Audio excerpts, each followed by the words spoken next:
Ahora estoy viendo la presentación, ¿no? Sí, Sí, Sí, vale. Y aquí a la derecha estamos todos. Y bueno, vamos a empezar porque es que tenemos poquito tiempo y me gustaría pues, tener, obviamente, una charla a posteriori de mi breve seminario. Obviamente no puedo hablar de todo el libro porque es un libro muy denso, es un libro que trata muchos aspectos sobre la educación personalizada, relacionándolo todo con la antropología de Leonardo Polo. Voy a dar un breve recorrido muy rápido al contenido del libro y me voy a centrar en un punto que es justamente lo que ahora nos está preocupando más a mí personalmente en mi tarea de investigación, y por eso estoy haciendo el máster con Aitor, y por eso estaba en un grupo en la UNIR de formación del carácter. Nos vamos a detener en ese punto, en el tema de la formación del carácter y sobre todo de las virtudes, ¿no? De cómo se puede sistematizar las virtudes o cómo se le puede dar un impulso a la ética de virtudes que está, digamos, un poco desacreditada en general. Entonces, Leonardo y Polo y la educación, educar mirando a los ojos, filosofía de la educación personalizada. Este es el libro que salió pues el 1 de julio y yo la verdad es que había preferido otra portada, pero teníamos derechos, no teníamos los derechos de imagen de esa portada, entonces al final pues nos decantamos con esta especie de familia feliz mormona. eh, que bueno, pero ya digo que no era mi primera opción, pero bueno, ha quedado simpático, ¿no? ¿Qué tiene que ver este libro de educación con Leonardo Polo? Bueno, pues se trata, o el volumen responde a que las bases teóricas sobre las que estaba o se sostenía la educación personalizada, tal como la entendía Víctor García Oz, aquí lo que pasa es que esto se está viendo regular, así, pues tenían que ser renovadas, o sea, se habían quedado un poquito anacrónicas, ¿eh? No por el propio Víctor García Oz, que nunca le interesó demasiado los temas filosóficos o antropológicos. Él se dedicó, él tiene una inmensa producción pedagógica, pero no filosófica ni antropológica. Pero que sí le encargó a otros, sobre todo los autores del segundo volumen del tratado este de filosofía, del tratado de educación personalizada, que son como 30 y tantos volúmenes. El segundo volumen en sí es el más filosófico, el más antropológico. Y como digo, pues esas bases antropológicas estaban un poco, ah, eran un poco anacrónicas, un poco como se dice hoy día, distópicas, ¿no? No estaban un poquito a la altura de nuestro tiempo. O sea, nos retrotraían al siglo XIII, a Tomás de Aquino, a la definición de persona de Boecio, etcétera. Y merecía la pena, pues, renovar esas bases teóricas, y qué mejor que la antropología de Leonardo Polo, y sobre todo su ampliación trascendental, para dotar de nuevas bases teóricas a la educación personalizada.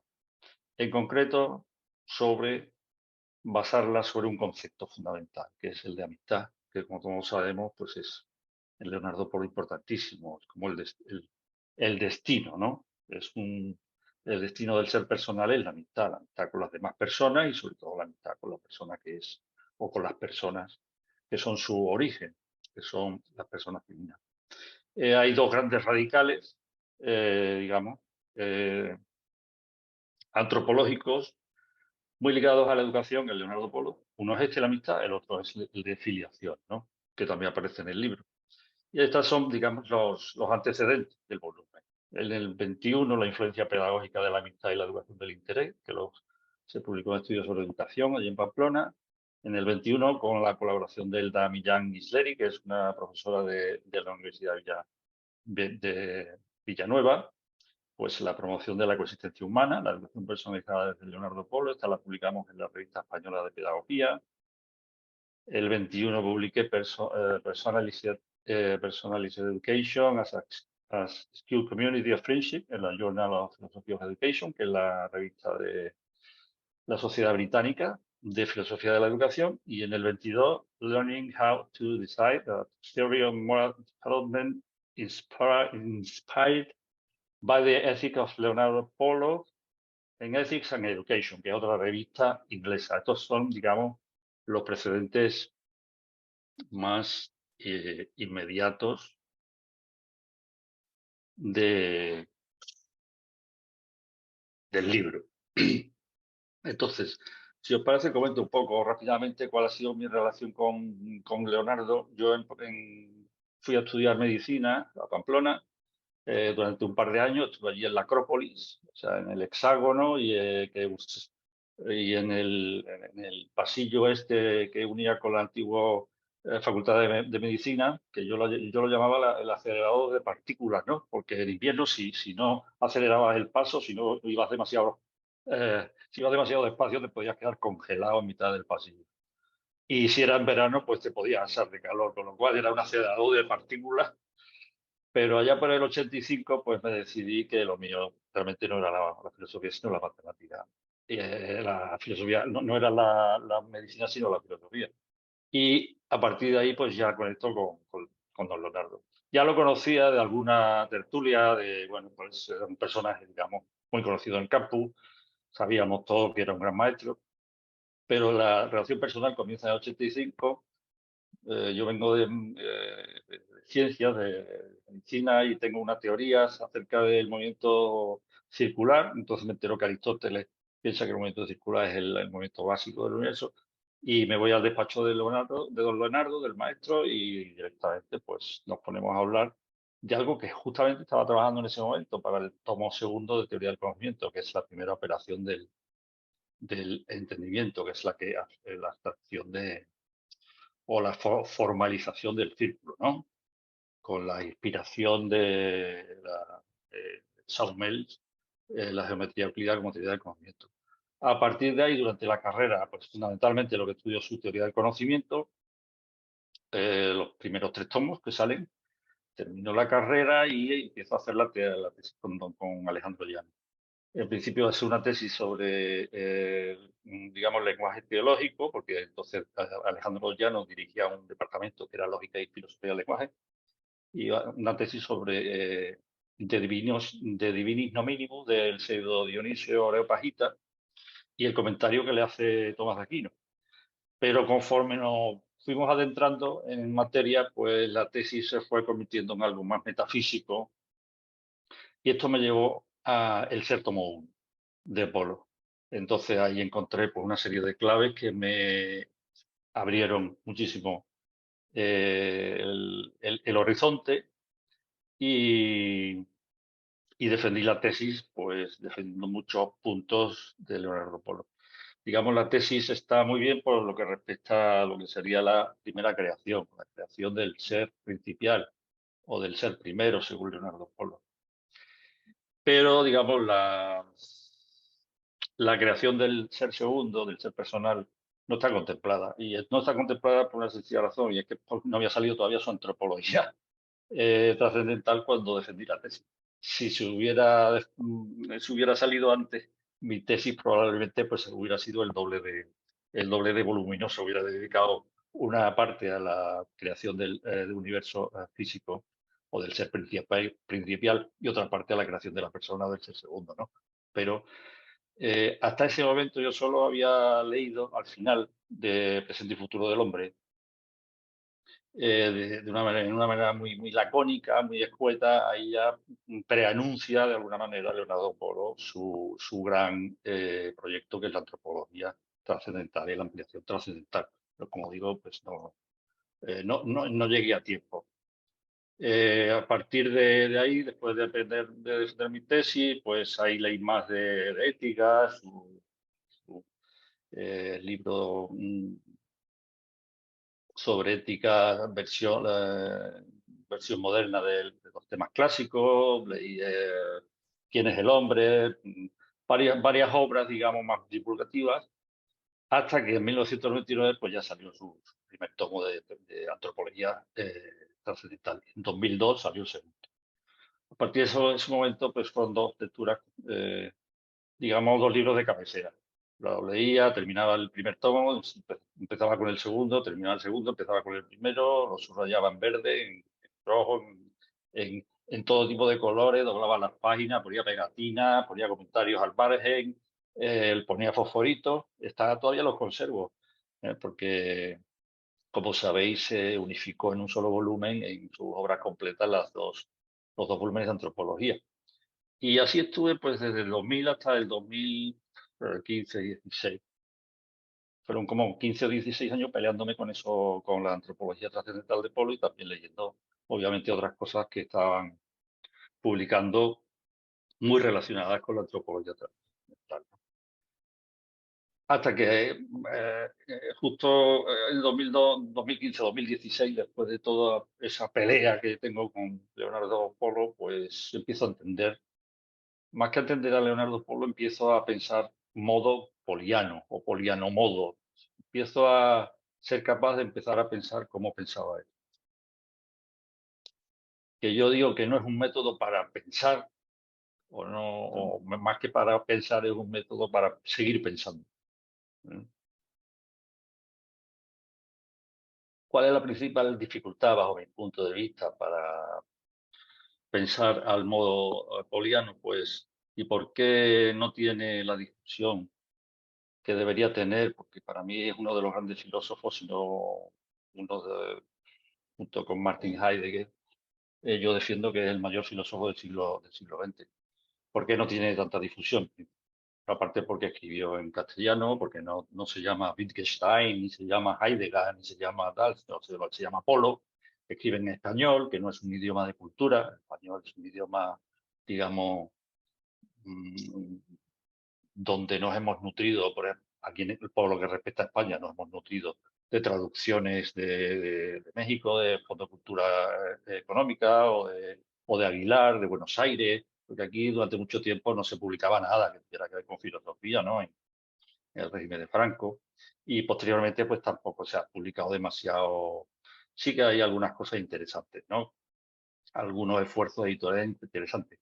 Pero el castellano, el español no es un idioma, digamos, para que lo lea mucha gente. Si escribes en una revista en español, ya sea en Iberoamérica, ya sea en España, pues ya sabes que vas a tener una décima parte de los posibles lectores que tendrías si lo escribieras en inglés, ¿no?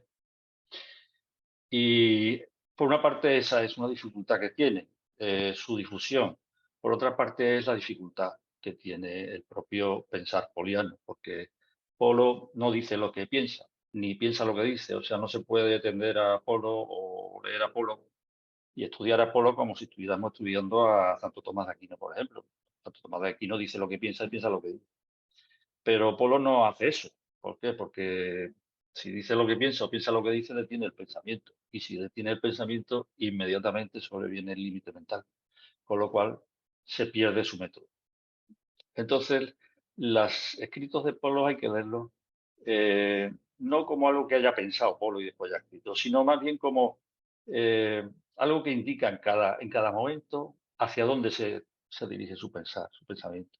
¿eh? De tal forma que todo eso es escrito, que yo también ahí tengo mi colección de la primera versión de su obra completa, pues son algo así como cadáveres que ha dejado a su paso, el rastro de cadáveres que ha dejado a su paso, pues su pensamiento, ¿no? Que siempre va hacia adelante. Es un pensamiento que nunca se detiene. ¿eh?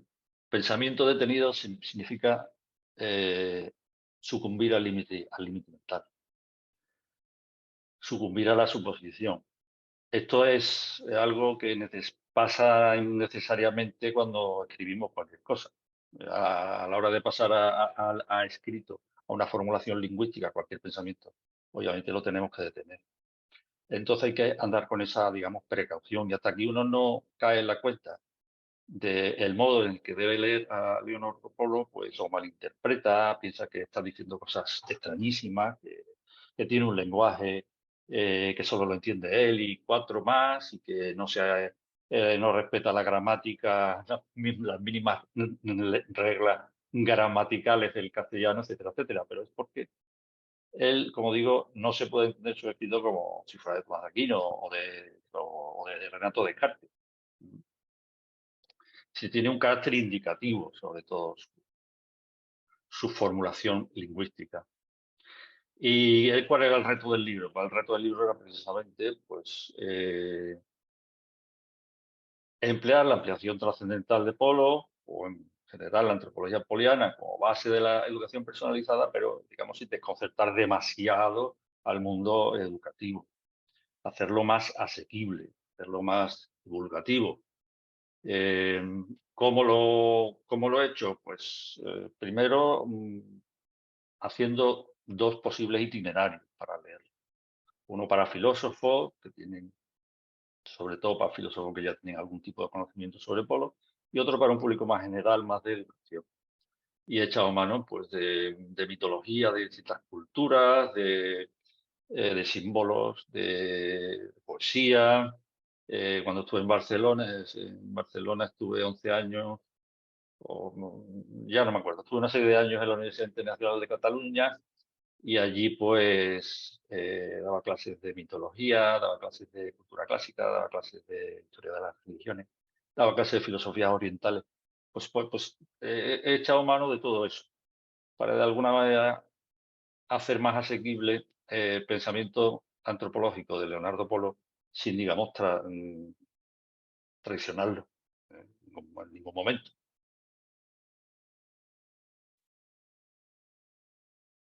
Entonces, bueno, pues echando un vistazo general muy rápido al contenido de este libro, pues ahí vemos que el prólogo, que tuvo la amabilidad José Antonio Ibáñez Martín de escribir un breve prólogo para elogiar un poquito muy elogioso, que yo le agradecí mucho. Después hay una introducción general para todos y una introducción para filósofos. Y aquí es donde ya empieza el doble itinerario. En principio, los que se interesan simplemente por una educación personalizada y por las nuevas bases teóricas, pues se debe quedar en esta introducción general. Los que ya quieren profundizar más en aspectos filosóficos y polianos, pues tienen una introducción para ellos, para filósofos. En esa introducción lo que hago es explicar o intentar explicar la ampliación trascendental, pero para ello pues, también tengo que hablar un poquito de su teoría del conocimiento, porque si no, no se entiende qué quiere decir y qué significa esa ampliación trascendental, ¿eh? Que no va por la línea del fundamento, sino que va precisamente por la línea de las operaciones y de los hábitos de las potencias superiores de la persona o del ser humano. El primer capítulo es desfacer entuertos, desfacer falacias, unas consideraciones de educación personalizada que son muy laxas, muy generales y en el fondo pues muy equivocadas, ¿no? Porque de entrada considerar la educación personalizada como un servicio que se puede dar de manera indiscriminada. Llega a un centro educativo y hablas con el director, la directora, para ver si matriculas a tu hija o tu hijo y te dicen, no, aquí llevamos adelante, oye, practicamos una educación personalizada. Bueno, de manera indiscriminada. Entonces, ¿pero cómo va a ser una educación personalizada de manera indiscriminada? Porque si es de manera indiscriminada es anónima, ¿no? Entonces, bueno, pues por lo menos se requiere, digamos, de un cierto encuentro personal entre docente y estudiante para que haya educación personalizada, ¿no? Este es fundamentalmente el motivo de este es la apertura o la obertura del libro. En el punto 2, la apertura personal y la educación, y en el punto 3 es donde me centro en los dos grandes ámbitos. El ámbito, digamos, de la apertura de la persona hacia el mundo, de cómo mm, la educación se puede entender como un ayudar a los recién llegados, que era una expresión muy bonita que utilizaba mucha Hannah Arendt, a los recién llegados a instalarse en ese nuevo mundo, saber, como dice Aristóteles, sobre lo conveniente, sobre lo inconveniente, sobre lo justo, sobre lo injusto, tener una identidad social, aportar a la sociedad, intervenir, manifestarse, etcétera, etcétera. Para eso tengo que hablar de del ser principal y el ser segundo, que es el ser personal y esa relación. Para Apolo ser realista no quiere decir que es que haya cosas fuera de la mente. Esto, esto sería una auténtica idiotez, porque fuera de la mente no es más que otro objeto, es algo que está dentro de la mente, ¿no? Para Leonardo Polo, ser realista quiere decir que hay un ser principial o primero respecto al cual hay un ser que es segundo. Pero no se puede entender el ser principial sin el ser segundo, ni el ser segundo sin el ser principial. Bueno, pues intentar explicar todo esto a base de, digamos, de mitología, de la mitología de los indios norteamericanos, a través de Arce Negro, ¿no? Del gran sabio, que por cierto se convirtió al catolicismo. Eh, mm, Hago mucha referencia al mito heroico, sobre todo al griego, que es el que mejor conozco, porque es un poco la idea de que uno está en el mundo, las personas estamos en el mundo porque tenemos una encomienda, como dice Polo, tenemos un encargo, tenemos una misión. Bueno, pues de eso trata el mito heroico. El mito heroico es una especie de gran símbolo, el símbolo por antonomasia de qué pintamos en el mundo, ¿no? Y el punto 3 es la otra gran vertiente educativa, la que tiene que ver con la intimidad, con la interioridad, con el abrirse hacia adentro, y lo relaciono con la noción alemana de Bildung, que se suele traducir por formación. Pero Bildung es algo así como dar imagen. El primero que lo utiliza esta palabreja, es precisamente Meister Eckhart, que como todos sabemos es un filósofo dominico del siglo XIII-XIV, que bueno, pues fue condenado, aunque fue rehabilitado en 1992, y era muy estimado por Leonardo Polo, ¿no? Es el primero que utiliza esta expresión, Bildung, formación interior. Y hablo del humanismo y hablo de lo que es vivir desde dentro. El tema 4 también es muy poliano, sabéis que es importantísima la idea del juego para don Leonardo Polo, en ayudar a crecer. Está continuamente hablando sobre el juego como una manera de hacer algo que podría ser una obligación o un deber enojoso, pues lo convierte en algo divertido, en algo que es un reto, que es un desafío, y está relacionado obviamente con el mito heroico, pero aquí también introduzco el tema de la motivación, la motivación, que es importantísimo en educación. Y introduzco la paradoja de Maslow, que es si elaboramos toda una teoría motivacional basada en necesidades, resulta que montamos una teoría que no solo es cinética, no solo eh, eh, es un continuo movimiento circular en el cual las necesidades, curiosamente, lo único que piden es dejar de existir. Las necesidades no quieren otra cosa más que no existir. Y de manera que no se aumenta, no se crece, no se perfecciona uno aumentando precisamente la inclinación, la tendencia, que es lo que hacen las virtudes. Las virtudes aumentan, fortalecen la orientación, la inclinación o la tendencia de la voluntad al bien, ¿no? Son dos puntos de vista muy distintos, yo los comparo, los critico, etcétera, etcétera. Quinto, educación sistémica, es donde hablo de todas las dualidades ya a nivel esencial, olvidándonos de las dualidades trascendentales. Aprender a decidir es un tema que me gustó mucho, lo disfruté mucho haciéndolo porque es, digamos, no, a posteriori no podemos calificar un acto moralmente malo de bueno, ni moralmente bueno de malo, porque eso es un disparate, ¿no? Pero sí podemos hacer que de los actos moralmente reprobables pueda salir algo bueno.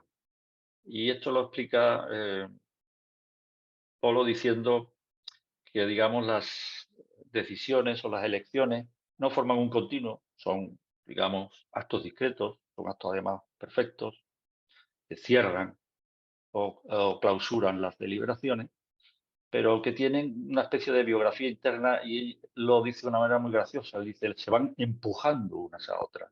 O sea, por una parte no es un continuo, no es un acto continuo, obviamente, hay las elecciones y decisiones son discretas, pero tampoco se pueden entender de manera aislada unas de otras.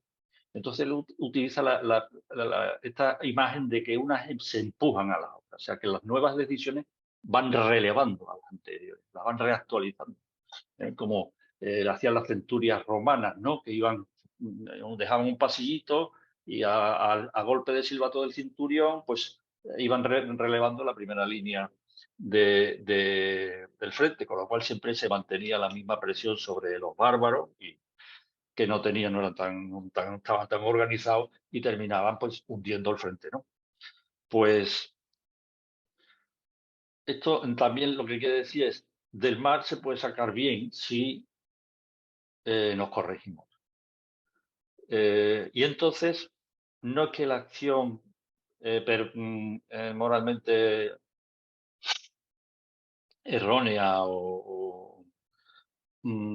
cambie lo podemos considerar moralmente buena, sigue siendo mala. Lo que pasa es que la hemos reactualizado y de ese mal, pues, bueno, por decirlo así, la película pues termina bien, como dicen aquí en Semana Santa, ¿no? Hay un chiste que vienen unos guiris, unos americanos o ingleses, y ven que, bueno, pues todas esas pasos en Semana Santa, un Cristo muriendo en la cruz, una Virgen detrás llorando, dice, bueno, pero ¿por qué están la gente tan contenta, no? Si están viendo algo tan dramático como la pasión y tal, y dice, pues porque aquí todos sabemos que la cosa termina bien, que termina, que termina el domingo de resurrección. Entonces, pues, es decir, que hay algo más allá de la ética y más allá del bien moral, que es la bienaventuranza. En definitiva, es una manera de decirlo mal y pronto, pero para que nos entendamos, ¿no? En el punto 7, en el que me voy a detener un poquito, formación del carácter, los hábitos éticos, y en el siguiente, que es, en este, y en el siguiente, es, el cultivo de la creatividad, no me voy a detener nada, porque no tenemos tiempo. Simplemente que con el concepto de pertinencia en educación lo que están es cargándose a la educación, con un concepto muy estrecho de pertinencia, de qué es lo que se debe enseñar y cómo se debe enseñar y por qué, solo lo útil, solo lo que tiene un resultado práctico inmediato. Pues resulta que es que hay saberes que no tienen un resultado práctico inmediato, pero que a la larga pues son los más imprescindibles, ¿no? Y los más valiosos. Educar los afectos es volver otra vez, sobre todo al libro de Ayudar a crecer, porque todos sabemos, ahí Paul lo defiende, a familia como el ámbito de la primera educación, y esa primera educación es afectiva. Y ahí es donde habla de su noción, su fórmula, normalidad afectiva, que suena tan extraño, pero que es fundamental, porque si esa normalidad afectiva no se da, si se da una anormalidad afectiva en esos primeros años de educación de los afectos dentro de la familia, pues esto va a tener después unas consecuencias muy negativas en lo que es el desarrollo de la personalidad, hasta llegar al punto de ser pues, realmente casos realmente patológicos de trastornos de personalidad. Y por último, pues volver un poco al principio, a la amistad, a la importancia de la amistad. En educación la amistad es un tema muy peleagudo, la gente no quiere hablar de amistad, de hecho en todos los programas de formación del carácter que estamos viendo con Aitor en el máster, pues ninguno de estos grandes autores que llevan adelante todos estos programas hable expresamente de amistad, siempre hablan de relaciones positivas, de relaciones afectuosas, de respeto, tal, pero nunca hablan de amistad. Y es porque parece que hay como una incompatibilidad entre la amistad y la relación educativa. De hecho, hay un gran profesor, gran catedrático de Barcelona, que es Gonzalo Jover, que dice que son incompatibles la relación de amistad y la relación educativa. Yo, en uno de los artículos que cité anteriormente, pues voy, digamos, uno a uno desmontando todos los argumentos que da para defender esta incompatibilidad. Para mí no solo hay una incompatibilidad, sino que es, digamos, la manera, una de las maneras más ricas de hacer operativa y manifestativa la amistad, la relación educativa entre el docente y el alumno. ¿Eh? Distingo lo que es la amistad como algo invisible, como esa dualidad concordante de la que hablaba Apolo, de su manifestación operativa. Las manifestaciones operativas deben ser distintas dependiendo de la comunidad a la que se pertenezca. No puede ser lo mismo las demostraciones o las filicas, las demostraciones de amistad o operativas, manifestativas, en un centro colegial que en una empresa o en una organización empresarial, que en una familia, que en una expedición al Ártico. Cada comunidad tiene su propia estructura de intercambio de beneficios, que es lo que dice lo que es conveniente y lo que es justo en ese intercambio de beneficios. Por lo tanto, de alguna forma, la educación se puede entender como la manera, quizá, de las más ricas y de hacer manifestativa y operativa la amistad entre las personas, ¿no? Y las claves de la amistad es la correspondencia, por eso no puede haber una educación personalizada en plan servicio indiscriminado, porque exige correspondencia. Yo solo soy amigo de alguien que se considera amigo mío. Yo no puedo ser amigo de Pedro Sánchez si no lo conozco, al presidente del gobierno. Tendría que ser amigo de Pedro Sánchez y él tendría que ser amigo mío. O sea, es cosa de dos, es cosa de correspondencia. Pero aquí aclaro una cosa que sí que me parece importante, que es distinguir lo que es caridad de lo que es la amistad humana. O sea, para Tomás de Aquino, la caridad es la amistad entre la criatura y la persona creada y el creado. ¿Y por qué dice eso? Porque por una parte dice en la Sua contra Gentiles que el amor no correspondido debe destruirse. Eso lo dice así claramente, claro, pero en cambio hay un precepto evangélico y es que debemos de amar no solo a los amigos, sino a los enemigos, ¿no? Independientemente de que nos correspondan o no, no debemos destruir el amor. ¿Cómo casan estas dos cuestiones? Pues diciendo, bueno, aunque el amor de caridad está dirigido al prójimo, aunque sea enemigo nuestro, la correspondencia está asegurada. ¿Por qué? Porque es la amistad con Dios. La caridad es amistad. Bien, y ya para entrar en el único punto que nos va a dar tiempo a ver un poquito, era el tema dedicado al carácter y a las virtudes. Entonces, normalmente me estoy encontrando cada vez con libros de programas de formación del carácter en los que tienen una estructura del carácter muy simploides. Esta sería la estructura del carácter de Leonardo Polo. Como veis, es un poquito complicado. A la izquierda hay un grabado antiguo de Flood, que me recuerda siempre a Polo porque Flood habla, en vez de dualidades, habla de diapasones, ¿no? Porque utiliza una analogía musical, pero que tiene mucho que ver con con las dualidades de Polo y sobre todo ahí en la coronilla, pues está el tetragramaton, ¿no? Ya ves cómo realmente el hombre está abierto en su intimidad hacia su fondo, se abre a la divinidad, al origen. Entonces esa sería la parte de arriba del esquema, sería el ser personal. Ya todos sabemos que para Apolo, Santo Tomás de Aquino no le sacó el jugo suficiente a la distinción real entre ser y esencia o acto de ser y esencia a nivel antropológico, y él pues se la saca de esta manera. Hay una distinción real entre el ser personal, que se abre en su intimidad a un ser todavía más íntimo, a él, a la persona que sí, que ella a sí misma, en una línea muy agustiniana, ¿verdad? Y la esencia de cada persona. Aquí rompe totalmente con la tradición, porque para la tradición la esencia de la persona, la esencia es lo mismo que la naturaleza, es común a todas. En cambio, para Apolo la esencia, digamos, es lo que cada uno ha conseguido hacer con esa naturaleza humana que ha heredado, con esa vida recibida,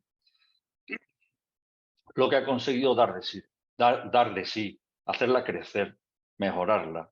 Eso es lo que es la esencia de cada persona y equivale a vida añadida y equivale a lo que se conoce como alma. Pasa que alma la cosifica, lo mismo que cuerpo. Utilizar la palabra cuerpo cosifica el cuerpo, pues la palabra alma la cosifica y el alma no, el alma es vida. Solo que no es vida que se recibe, sino una vida que se añade, una vida que refuerza la vida recibida. Y el carácter estaría a nivel de, sería la esencia de cada persona. Aquí no voy a entrar en inquisición entre sí, personalidad, carácter, temperamento. No voy a entrar ahí. Voy a decir lo que dice Polo simplemente, que la esencia de cada persona va desde la base, que es la expresión psicosomática, hasta un ápice, que es el yo, que lo entiende como la dualidad de hábito innato, ver yo, querer yo. Entonces, esa pirámide de carácter lo tenemos que entender en, como algo que va continuamente creciendo si se crece en virtudes, si se mejora el carácter o se va arruinando, se va desmoronando. No es que vaya decreciendo, sino más bien que se convierte en ruinoso, en algo ruinoso. ¿No? Más abajo de la expresión psicosomática, pues sería la naturaleza humana, que eso sí es común. Bueno, es común, pero está tipificada también. Eso también lo dice Polo. Todos tenemos una naturaleza humana común, todos somos seres humanos, pero ya de entrada estamos tipificados. Pues tenemos, cada uno viene con un sexo, aunque ahora parece que eso no está muy claro, si uno viene con sexo, viene sin sexo, lo elige o no lo elige, pero viene con una determinada contenido genético, viene con una serie de condiciones, sería el organismo psicobiológico. Y más allá del organismo psicobiológico, pues ya sería el universo físico. El organismo psicobiológico es parte del universo físico, pero que mantiene durante un brevísimo periodo de tiempo una cierta unidad respecto a ese universo físico, que actúa como, por lo tanto, como entorno o como medio respecto a ese organismo psicobiológico, pero digo, durante una cortísima periodo de tiempo en el que el organismo vivo pues sigue manteniéndose unido orgánicamente, pues siguiendo a Schrödinger, pues porque tiene una entropía negativa, consigue entropía negativa, consigue un alto poder de reducción. Bien.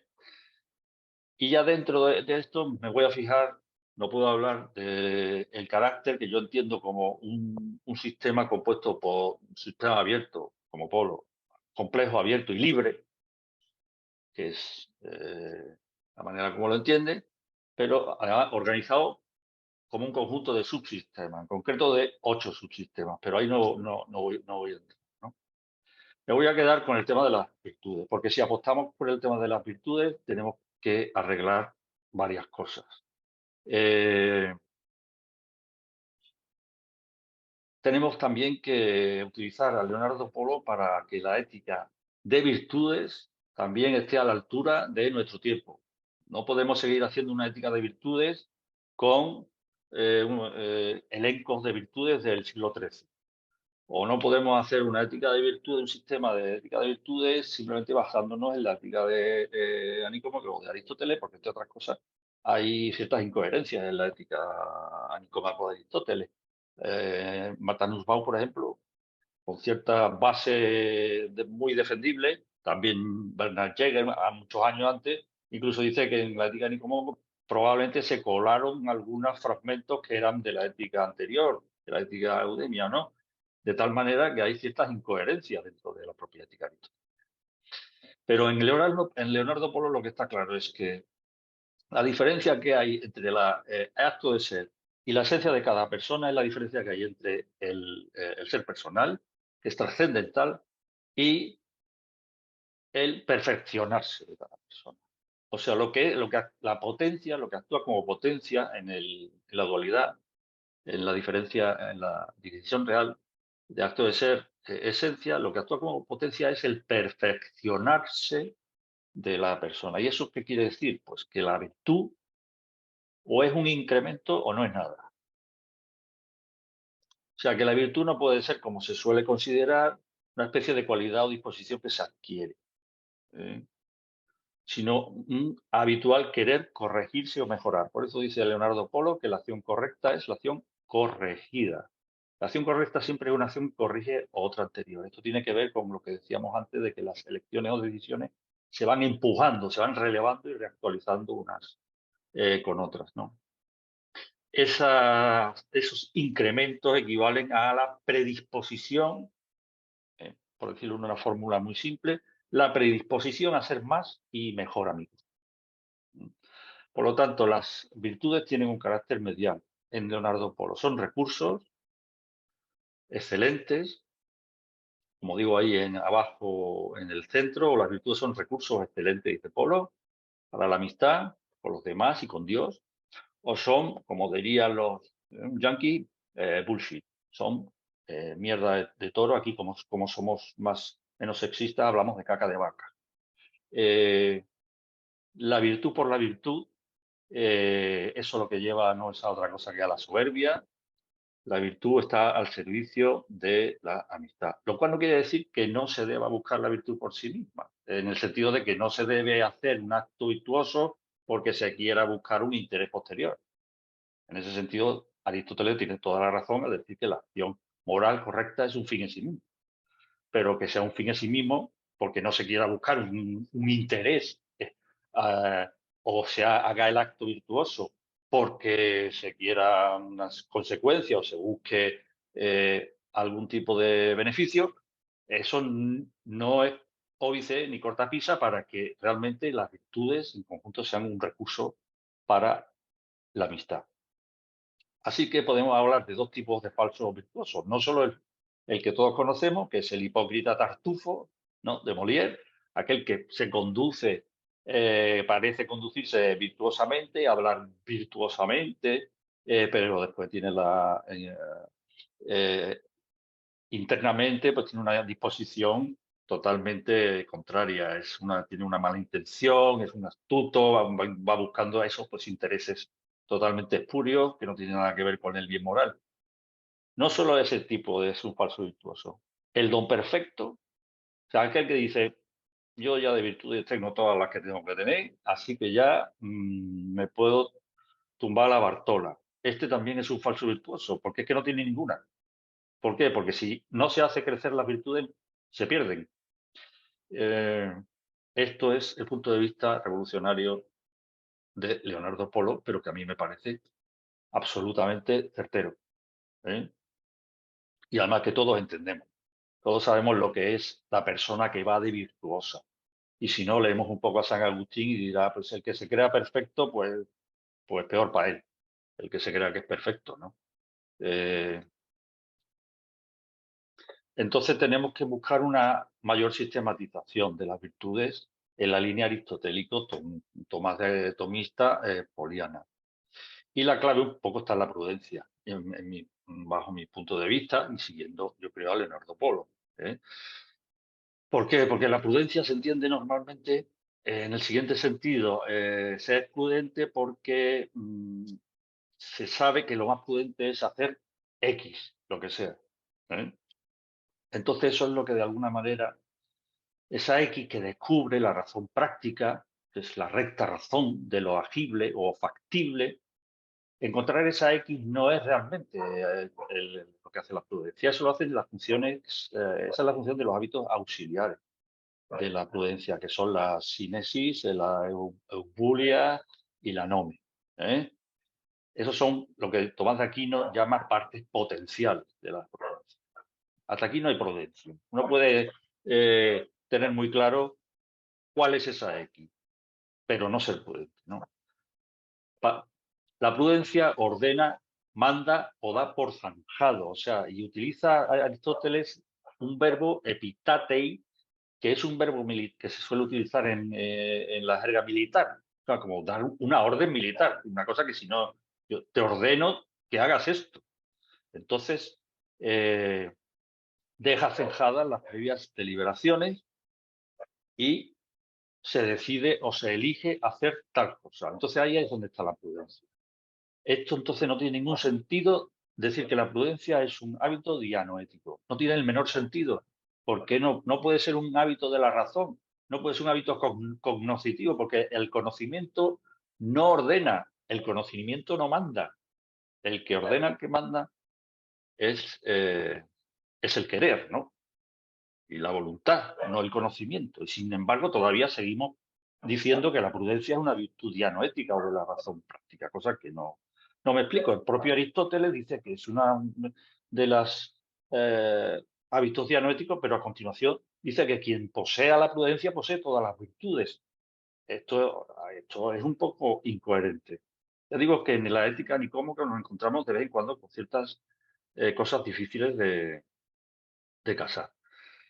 ¿Cuál es el secreto entre un punto de vista y otro? Pues no poner el acento en la X. El prudente no es en acto, no es prudente en acto hasta que uno no se decide a hacer la X. Aunque luego salga X menos 1, aunque después no sea exactamente, uno no dé exactamente en el blanco, ¿no? Porque es muy difícil dar exactamente en el blanco. Pero lo prudente es sobre todo hacerlo. Lo prudente no es descubrir qué es lo mejor que yo puedo hacer en esta situación desde el punto de vista moral. Eso un especialista en dilemas colberianos pues nos gana a todos nosotros y después puede ser una persona desalmado. ¿Por qué? Porque lo prudente es hacerlo. Lo prudente es llevarlo a la práctica. O sea, hacer hincapié no es lo que consigo con la razón práctica, que eso lo consiguen, como digo, los hábitos auxiliares. La sínesis, que es el hábito, digamos, de saber de unos principios más o menos generales, pues eh, saber cómo trasladarlo a la situación particular, que siempre todas las acciones humanas son particulares y tienen que ver con circunstancias y con peculiaridades y con todo tipo de factores únicos. La eubulia, que sería como la buena deliberación, el buen consejo, según la terminología atomista, y la nome, que es fantástico porque es la capacidad o el hábito de ser capaz de descubrir las excepciones a las reglas morales. ¿eh? Yo puedo, pues, decir la verdad es una norma moral, ¿no? Siempre intentemos que tener que ser sinceros, pero si me viene uno de las SS a preguntarme si guardo en mi casa una familia de judíos, pues igual tengo que hacer una excepción a esa norma. Y debo de decir, pues no, no tengo ninguna familia de judíos aquí escondidos. ¿eh? También es una manera muy estrecha de entender la verdad, eso, ¿no? Sería no la verdad como adecuación con los hechos brutos, ¿no? Pero también hay una verdad precisamente de la verdad práctica, también hay una verdad de la prudencia, ¿no? En este caso, incluso se podría decir que no miente el que dice que no tiene a la familia escondida de judíos en su casa. ¿eh? O yo qué sé, imaginaros que mm, me ha prestado un cuchillo de caza a mi vecino y yo obviamente pues estoy obligado a devolvérselo, ¿no? De justicia que se lo devuelva, pero justo me viene a pedírmelo cuando acabo de escuchar una bronca enorme entre que ha tenido mi vecino con su mujer, han sonado cosas rotas, ha habido gritos y de pronto me viene mi vecino con la mirada desencajada por favor, devuélveme el cuchillo de caza que te... Pues quizás en ese momento uno dice, pues tío, aquí tengo que hacer una excepción a la regla esta de que tengo que devolver lo que he mandado. Y le puedo decir, bueno, mira, ahora mismo no tengo ni idea de dónde está, así que mejor esta noche lo busco y mañana ya te doy el cuchillo. Esa sería una medida, digamos, eso sería la NOME. La idea es pasar, digamos, de entender la prudencia como la auriga que guía las virtudes que acompaña, porque realmente prudente no se puede ser simplemente prudente. Se puede ser prudente, pues, relacionándolo con algún tipo de acción o de virtud, pero no se puede ser prudente sin más. Esa es la visión, digamos, más extendida. La virtud sería como un guía racional que va pues guiando a esos caballos que serían sobre todo los apetitos, ¿no? El concupiscible y el ira. Sería pasar de esa paradigma al paradigma de que la prudencia es realmente genitrix virtutum, como dicen Juan de Aquino. Es generadora de todas las virtudes. Es decir, que todas las virtudes son diversas formas de la prudencia. Esta es una manera en que ya tenemos eh, sistematizado las bases para sistematizar las éticas prudenciales, ¿no? hay que tomarse muy en serio la acusación de hacer de las virtudes, de la ética basada en virtud de una ética, un saco de virtudes, bag of virtues, ¿no? Esto es de moda Colbert, ¿no? Y los colbertianos. Los que defienden una ética de virtudes hacen de la virtud, de la ética un saco de virtudes, ¿no? ¿Por qué? Porque los elencos de virtudes pues, dependen muchas veces de cuestiones filológicas, lingüísticas. El lenguaje aísla, fija, las convierte a las virtudes en cualidades, en disposiciones, que incluso pueden colisionar unas con otras. Por ejemplo, Christianson, que es una persona ahora muy reconocida en el mundo de la educación moral, que por el Jubilee Center de la Universidad de Birmingham, porque dirige la revista Journal of Moral Education, que es una de las mejores revistas de educación moral. Pues este dice que una de las funciones de la phronesis, de la prudencia, que él la traduce como practical wisdom o good sense también a veces, es la discriminativa. Y es cuando dos virtudes colisionan, saber elegir cuál de las dos. Esto es un disparate, esto no tienen ni idea de lo que son las virtudes. Es decir, pues por ejemplo, si mi amigo pues, ha asesinado a su mujer, tengo que decidir entre la lealtad que le debo a mi amigo, que es una virtud, o la justicia y ser justo y ser honesto y servir a la justicia legal en este caso y ir a la policía y decir que ha matado a su mujer. Entonces, entre estas dos virtudes, ¿cuál hay que elegir? Entonces, para Christianson, eh, la prudencia es la que precisamente me ayuda en estos casos en que hay colisión de virtudes. Mira, no puede haber colisión de virtudes. Esto no tiene nada que ver ni con Aristóteles, ni con Tomás de Aquino, por supuesto, con Leonardo Polo.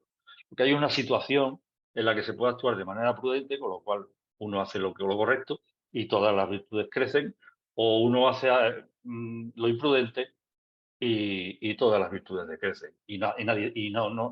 No sale uno ganando nada. Claro, esto tiene la dificultad de que pensar las virtudes como incrementos puros, pues tenemos que abandonar el límite vital, porque con la unicidad y la actualidad del objeto no hay manera de pensar en las virtudes más que como cualidades o disposiciones. No se pueden pensar como incrementos puros o crecimientos puros. Las virtudes crecen y se continúan con otras mirando a lo superior, mirando a lo que está por encima de ellas, no mirándose al ombligo, ¿no? Aquí pongo el libro este tan bueno que hay, utilizar presente de Falguera, García González y José Padrial, ¿no? Como coordinadores. Es una manera muy bonita de, en general, explicar a Leonardo Polo como una futurización del presente. Siguiendo con esta idea de sistematizar las virtudes, tengo que hacer mención de Juan Fernando Sellés, que en el 2020 pues, sacó un libro que se llama 33 virtudes según Leonardo Polo, lo que ya empieza a intentar una primera sistematización de las virtudes, estableciendo dualidades entre las virtudes. Dualidades en las que, como sabemos, son jerárquicas. Hay dualidades, un extremo de la dualidad es superior y otro es el inferior. Pero también hay otra manera de articularlas, que es gracias a lo que llama Polo las orientaciones globales. Y Hildebrand llama actitudes fundamentales y que están relacionadas con los hábitos innatos de Leonardo Polo. Esto es algo que no dice Leonardo Polo, pero que está todo sacado de distintos lugares, ¿no? Sabéis que hay tres hábitos innatos. El superior es el hábito de sabiduría, gracias al cual conocemos nuestro carácter personal. Ese conocimiento de la persona de una persona es solidaria con la propia persona. Por lo tanto, la persona se acompaña allí donde va la persona, va consigo misma. ¿eh? Después viene, por orden de jerarquía, el hábito de principios, es por el que la persona se abre al ser principial, que hemos comentado antes, cuando no tendría por qué hacerlo, porque es más perfecta la persona que el ser del universo. Y por último sería el hábito de sintéresis, que es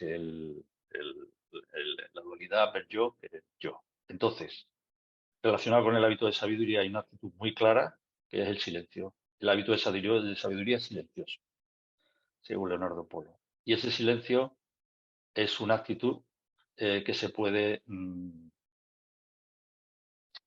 enriquecer. El silencio interior. ¿eh? Entonces solo hay que ir a un convento, un monasterio de trapense o de tal y uno se da cuenta, ¿no? El hábito de principio pues sería la serenidad.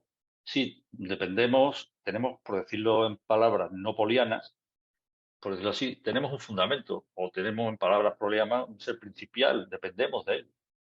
Pero es bueno. ¿Por qué? Porque Dios ha hecho lo ha creado todo bien. Y entonces no tenemos que tener miedo ni angustia, sino que tenemos que tener serenidad.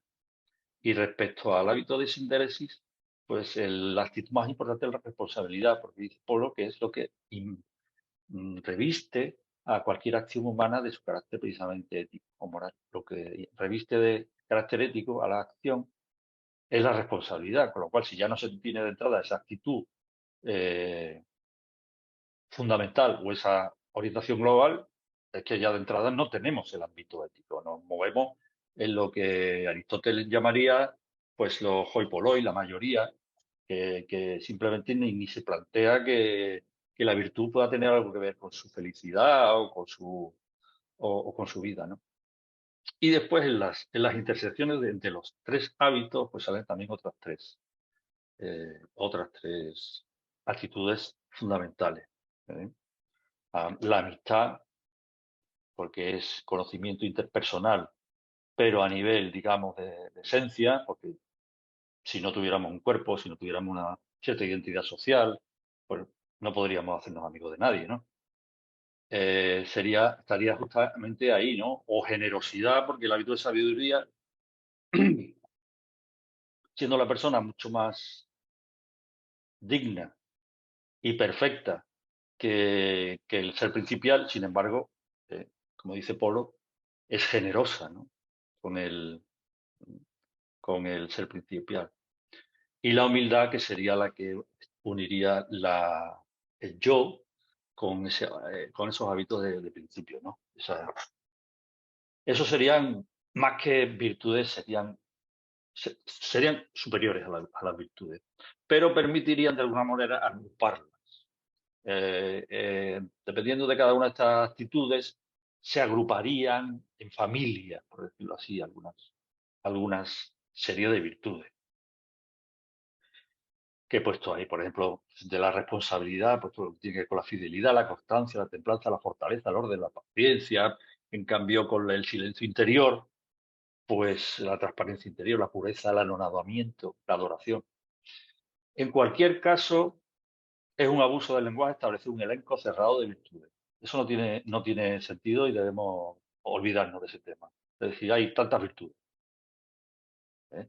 La valentía, el coraje, la bravura, la audacia, la intrepidez, el arrojo. Estos son la misma virtud, son distintas. ¿Qué matices tienen unas que no tienen otras? Eh, Esto depende si se dice en castellano, que si se dice en catalán, ¿verdad, Josep? Que si se dice, por supuesto, en inglés. Entonces, vamos a ser muy cautos con los elencos de virtudes. Y ya vamos terminando. Siguiendo en esta línea de sistematización de las virtudes, por lo tanto, aquí la comparación es con la disciplina deportiva. O sea, las virtudes se distinguen como se distinguen las distintas disciplinas deportivas. No es lo mismo saltar a la pértiga que saltar de la longitud, que correr 200 metros, que correr 1500, que lanzar un martillo, pero todas, digamos, son modos combinados de ejercitar el sistema psicomotor con vista a superar un listón, a mejorarlo, a batir el récord de velocidad, a subir más allá que ningún otro, más, o ser más veloz, etcétera, etcétera, ¿no? Esa sería una buena metáfora para lo que estoy diciendo. La prudencia sería ese ejercitar el sistema psicomotor con vistas a mejorarlo, y las virtudes no serían así, serían, pues, digamos, las distintas disciplinas, porque pues, depende de la situación, no es lo mismo saltar con una pértiga que sin pértiga, no es lo mismo saltar de la triple salto que dar un solo salto. Y entonces, lo que se distinguiría sería simplemente por sus dominios. Las virtudes se distinguen por sus dominios, pero son distintos, en el fondo, distintas formas de la prudencia. Por ejemplo, fijaros qué cantidad de dominios se pueden dar en algo como salir de una trinchera. Imaginaros la Primera Guerra Mundial saliendo de la trinchera donde te van a masacrar. Pues bueno, pues, se puede ser valiente, pero también puede que uno salte porque si no salta le pega un tiro su mismo oficial. O salta por compañerismo con sus camaradas. O puede saltar por obediencia con los mandos. O no porque obediencia, porque la obediencia sí que tiene algo de virtuoso, sino porque tiene miedo a que le monten un consejo de guerra y lo fusilen. O salta porque es un patriota, que también es algo más bien virtuoso. O no y salta porque tiene fortaleza, porque hay que vencer un montón de obstáculos internos y externos con el coraje necesario y se preserva el honor. Y además, si fuéramos un asiático, un japonés, pues diríamos, y además no avergüenzo a mi familia, a mis antepasados, ¿no? Es decir, hacemos muy mal si entendemos, como dice Aristóteles, las virtudes de manera aislada. Y empezamos definiendo cada una de ellas y después buscando a ver cómo lo articulamos, ¿no? Las virtudes se distinguen como distintos dominios de la prudencia ante los diversos requerimientos y solicitudes que presentan las situaciones con sus innumerables circunstancias y particularidades. Entonces, por eso digo que es que no tiene ningún sentido hacer el encocerrado de esto. Y por último, la justicia. ¿Qué pasa con la justicia? Pues la justicia no tiene nada que ver con lo que hemos dicho. ¿Por qué? Porque la justicia no es capaz de un incremento intrínseco. O sea, o se es justo o no se es justo. Pero digamos, siempre se tiene que ser prudentemente justo. Si uno es imprudentemente justo, simplemente ha sido injusto. No permite una aproximación, no es como la prudencia. Es decir, si la prudencia es como un intentar acertar un blanco y se puede estar más o menos cerca del blanco, la justicia no es esa. La justicia o se cumple o no se cumple. O has cumplido tu deber o no lo has cumplido. O has cumplido la norma o no lo has cumplido. Entonces, si, por ejemplo, yo crío, educo a mis hijos porque es mi obligación, es de justicia el hacerlo, pero es algo que no haría en caso de no serlo. Yo soy justo, pero no tengo absolutamente nada de virtuoso. ¿eh? Estoy cumpliendo mi obligación, soy justo, he cumplido las normas, porque por tanto la justicia tiene que ver no con las, no es una ética de virtudes, no es una ética de bienes, es una ética de normas. Y ya sabemos que Polo dice que la ética tiene que ser de virtudes, de normas y de bienes.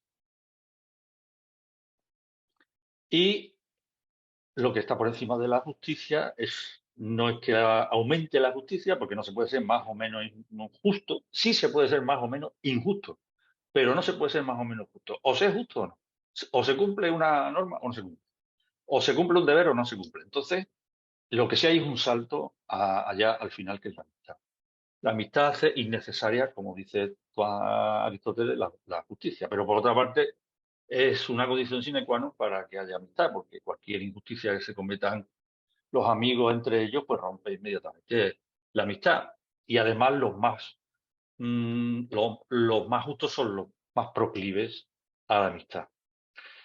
Bueno, y aquí era lo que yo realmente venía, en definitiva, a vender mi libro con, yo no sé, Amazon y Casa del Libro siempre tienen exactamente el mismo precio. Yo no sé si cuál es el que espía cada mañana a quién, si es Amazon a Casa del Libro o Casa del Libro a Amazon, porque siempre tienen el mismo precio. ¿eh? El que varía normalmente es otra web que es muy interesante para adquirir libros, que es Iberlibro, porque además allí se adquieren libros de segunda mano que están totalmente descatalogados y tal, más de una ocasión pues lo he echado mano de esa plataforma. Y muy bien, pues lo siento, pero he ido lo más rápido posible, pero creo que me he comido la hora del seminario. De todas formas, por mí no va a quedar en que tengamos una, en que tengamos una pequeña coloquio, alguna pregunta, alguna cuestión que haya quedado. Muchas gracias, Javier. Agregar también que el libro está en formato digital por la página de UNSA, ¿ya? Para la gente que no le gusta Efectivamente. tener los libros encima y todo.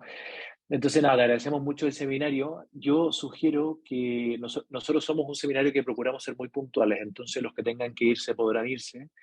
Y los que no, sugiero juntar unas 2 o 3 preguntas para hacer una respuesta breve, bueno, lo más breve posible, lógicamente, para terminar nada, en 10 minutos, un cuarto de hora, si es que es posible. Entonces, no sé si es que alguien se anima a hacer alguna pregunta. Bueno, yo quería hacer un pequeño comentario rapidísimo, y es que tú eres una persona muy rara en el sentido positivo, porque has demostrado que realmente piensas como Paul. Yo querría animarte a que difundas esto, ¿no? Yo, si podrás, te querría invitar a mis foros para que nos hables de esto, como lo has hecho hoy. Gracias. Bien, pues muchísimas gracias por tus palabras. A través de Joaquín, pues podemos intercambiar correo, WhatsApp, todo lo que... Bueno, Suiza no soy de la Unión Europea, así que el WhatsApp no sé si se cobrará o no, pero bueno, Sí, en cualquier caso, no pasa nada, va bien, nada, porque es por internet, o estupendo, sea, no se cobra. estupendo. Pues muchas gracias por tu palabra y eso, y a través de Joaquín nos intercambiaremos Gracias. eh, el tema. Y, y respecto a lo de pensar modo poliano, es que me parece que es que debemos de seguir. No nos podemos quedar como si fuera una especie de escolástica tomista, precisamente por eso, porque no se puede detener el pensamiento. Si se detiene, O sobreviene el sea, límite. ¿me recuerdas las fechas? Porque me parece que te ha costado 10 años o 12 años, ¿no? Bueno, la antropología, me estuve peleando con ella unos 15 años. Con la 15. antropología, sí, Vale. más o Pues me menos, das porque ánimos. una salió en el 99, otra en el 2002. Y ya digo que hasta el 2015, el 2016, que es precisamente la fecha en la que falleció el maestro, pues había cosas que seguía sin ver, pero que de pronto se encendió la luz, por decirlo así. Vale, yo quiero dejar a los demás a que hagan preguntas, ya seguiremos. Yo creo que todos quedaron perplejos con tanta información. Yo voy a cooperar con una pregunta, Javier, porque me gustaría entender bien cómo entiendes tú el tema de la orientación global en Polo, que es algo que, al menos hasta donde yo he leído, algo que pasa por ayudar a crecer. No sé si lo toca en alguna otra obra, tú nos podrás contar. Y en el fondo, como que también en algún momento lo asocia a la madurez de la persona. Entonces, nada, yo quería si es que nos pudieses orientar por ahí, cómo lo entiendes tú, porque en tu libro lo tocas Mm. un par de veces y también como que le das algo, o sea, le das una relevancia importante. Sí. Nada, esa era mi pregunta. Y si es que alguien más quiere preguntar para sumar y cerramos y nos vamos a dormir o a lo que sea que Bueno, hagamos. es muy buena pregunta porque en el libro lo digo, es muy difícil de situar, digamos, en esa especie de esquema un poco que la altura a la que estarían estas orientaciones globales. Eh, yo la relaciono con las noticias afectivas. Está en el segundo, bueno, en el segundo tomo, en que ahora ya no hay dos tomos, en el dedicado a la esencia. Las noticias afectivas es algo que le llegan de arriba, dice Leonardo Polvallo. Pero claro, de arriba, entonces que de la persona, pero tampoco le vienen directamente de la persona. Ahí hay una zona de penumbra. Ignacio Falgueras, por cierto, tiene un artículo muy bueno sobre esa zona de penumbra que hay ahí, justo que sería como el corazón entre el acto de ser y la esencia, pero realmente no hay un espacio entre el acto de ser y la esencia. Pero estas actitudes fundamentales u orientaciones fundamentales yo las relacionaría sobre todo con los afectos, con las noticias afectivas. La amistad, la serenidad, todo esto lo sale en las noticias afectivas, que son como noticias de la persona que le llegan al yo. Pero ya digo que es muy difícil de ubicar. Sí que están claramente por encima del nivel de la voluntad y de la inteligencia como potencia. Muchas gracias, muchas gracias.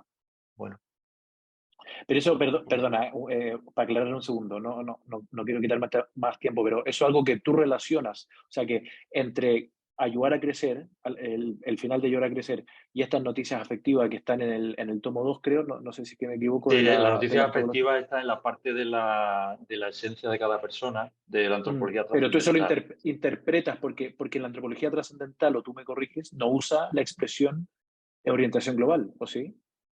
Eh, ahí no utiliza, no. Ahí lo que utiliza son noticias afectivas y eh, las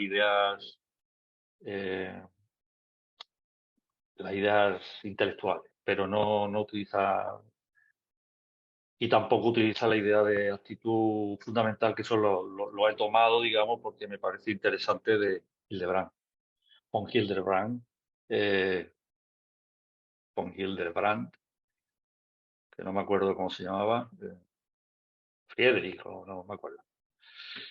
En fin. Excelente, gracias. Aitor, ¿tú tenías una pregunta? Sí. Y cerramos. A ver. Vale, entonces, esta es quizá un poquito más práctica, ¿eh? Entonces, yo por cuestiones también profesionales me estoy dedicando o me está tocando revisar muchas de las declaraciones de misión de los colegios, ¿no? Y de sus programas educativos y de, ¿no? En gran parte para hacer a sus líderes conscientes de lo que ponen muchas veces en sus webs, ¿no? Porque ni siquiera ellos no saben lo que ponen. Y entonces, claro, muchos de esos centros con los que me toca trabajar hablan de educación personalizada y se produce una especie, y más, es una secuencia que casi puedes ver en todas las declaraciones de misión y programas educativos, que es, como queremos dar educación personalizada, eso se concreta en una atención individualizada que se traduce en una práctica concreta que es una tutoría.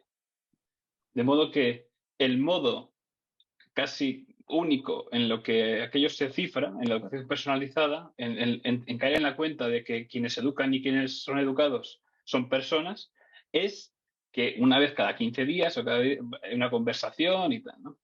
Claro, eso, en el sentido este de no detener el pensamiento, claro, creo que produce un bloqueo que hace como que la cuestión está cerrada ya. Y claro, como ya hacemos esto, ya estamos haciendo educación personalizada. Y dices, no, el resto de tu escuela quizá no está diseñada de tal modo como si estuviera educando personas. Porque, por ejemplo, no cuentas con la opinión de los alumnos o no cuentas con la opinión del resto de tu staff. Eso ya son cosas en las cuales dices, hombre, pues ya veo que no cuentas mucho con, ¿no? O en qué medida das autonomía para que puedan tener cierto juego los niños y aprenderse, equivocar, lo que fuera, ¿no? Entonces, quería una reflexión tuya acerca de esto, ¿no? Gracias. Pues tiene toda la razón, Héctor. La mayoría de los colegios que apuestan por la educación personalizada se reduce a la tutoría personal. Y ahí sí que hay un cierto trabajo en equipo. El asunto es decir, bueno, toda la educación es un trabajo en equipo, donde, digamos, el proyecto que debemos llevar adelante es la educación de cada una de las alumnas y de los alumnos, pero en equipo, en equipo. No solo a nivel de un posible plan de mejora personal a través de la tutoría, sino en muchos otros cauces y canales que estamos viendo de manera tan exhaustiva en el máster que estamos No, pero haciendo es en que, Madrid. como bien has dicho tú en el artículo ese que has escrito, sí creo que tendría más sentido. Oye, como queremos hacer una educación personalizada, procuramos que esta sea una comunidad escolar de amistad. Eso me resultaría más entroncado con qué significa educar personas, ¿no? Que Sí, decir, tengo un señor que te va a dar consejos certeros sobre tu vida. sí, sí, sí. Bueno, pues en eso estamos, en eso estamos. Muchas Excelente. gracias, Aitor. Bueno, yo en nombre de todos agradecerte, Javier, por tu exposición y por tu libro, que la verdad es que es bastante bueno. Yo recomiendo, aquí estamos trabajándolo un poco. Y dejarlos a todos invitados para la siguiente sesión, que es el 19 de enero,